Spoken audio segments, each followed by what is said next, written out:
curse of South Middle School. It's hard to ignore the rumors. You've heard them whispered in the halls, murmured in the classrooms, and even laughed off by the teachers. But if you've been a student at South Middle School in Salina, Kansas, long enough, you know something is wrong. Something dark lurks beneath the surface, just waiting for the right moment to emerge.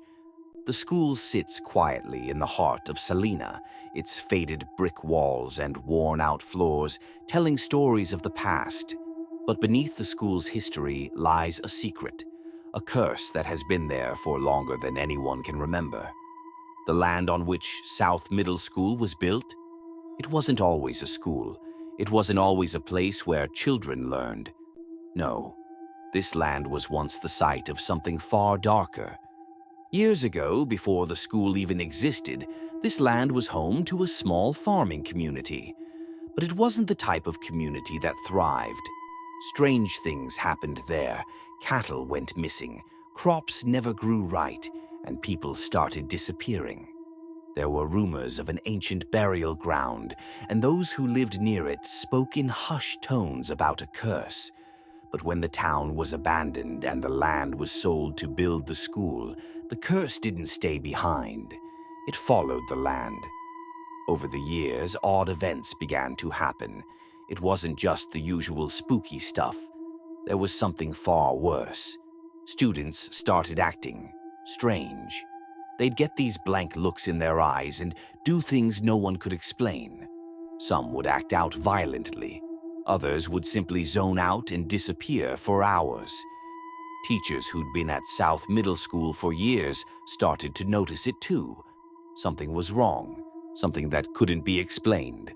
I'll tell you a story about the first time I witnessed it. It was a Tuesday and I was sitting in history class. Mrs. Thompson was talking about the history of Salina, but it wasn't the lesson that caught my attention. It was Jimmy. He was sitting in the back of the class, normally a quiet kid, but today he was different. He had this strange, far-off look in his eyes, like he wasn't even there. At first, I thought he was just zoning out, but then he stood up and walked straight to the front of the class, like someone was controlling his movements. Mrs. Thompson called to him, but he didn't respond. His eyes were wide, glazed over, and he kept walking toward the front, as if in a trance. And then, just as he reached the blackboard, he started writing. But it wasn't anything we had studied. It wasn't even words that made sense. It was symbols, strange, ancient-looking symbols that none of us could read. As he wrote, his hand shook and his face twisted in confusion. It was as if something, or someone, was pushing him to do it. The entire class froze. We watched in horror, not knowing what to do. Jimmy collapsed in front of the board, but the writing continued on the board as if he were still moving his hand. When he finally came to, he had no memory of what had just happened. He looked around at us, confused, and then ran out of the room. He was never the same after that. Quiet, shy, too afraid to talk to anyone. That wasn't the only time this happened. In fact, it happened more than you'd think. Each time it was a different student, but the same eerie thing would occur. Students would be taken over by something, whether it was a spirit, some dark force, or maybe something older than anyone could understand. And it wasn't just random. It seemed to happen on certain days, at certain times, when the atmosphere felt wrong. Another time I saw a girl named Emily in the gymnasium. She was standing in front of the bleachers, her head tilted back, her eyes wide open, staring at the ceiling. She was mumbling in a language that none of us could understand, her voice low and almost musical. It wasn't her voice anymore. It was something else, something deep and ancient. As I watched her, I noticed the air around her seemed to grow cold. The temperature dropped so quickly that my breath was visible, even though it was the middle of the day. The lights above flickered.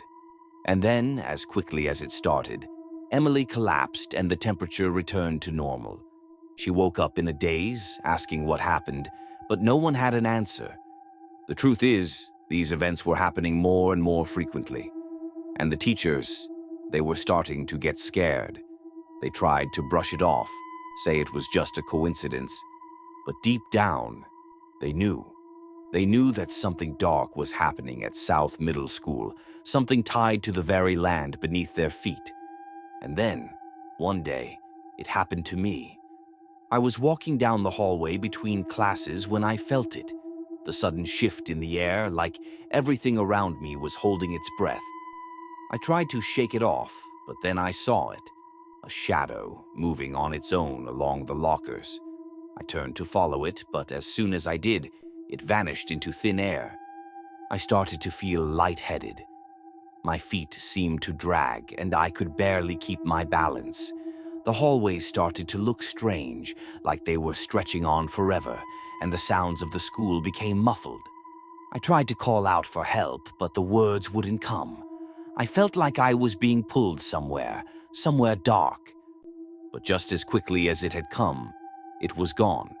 I snapped back into reality, and everything was normal. The hallway was the same. The students were laughing. The bell rang for the next class. But I wasn't the same. Something inside me had changed. I don't know what's going on at South Middle School, but I do know this. The curse is real. I've seen it with my own eyes. I've felt it. And there are other things, darker things, waiting in the shadows, waiting for the next student to step into their grasp. So, what happens next? No one knows for sure. Some say the curse will never end, that it's too old, too powerful. Others think the land is reclaiming what was once taken from it. Whatever it is, it's still out there in the halls, in the classrooms, and in the very walls of South Middle School. And you might think you're safe, that you're too smart or too strong to fall under its grip. But the thing about curses, they don't ask for permission. And sooner or later they come for everyone. And next time it could be you.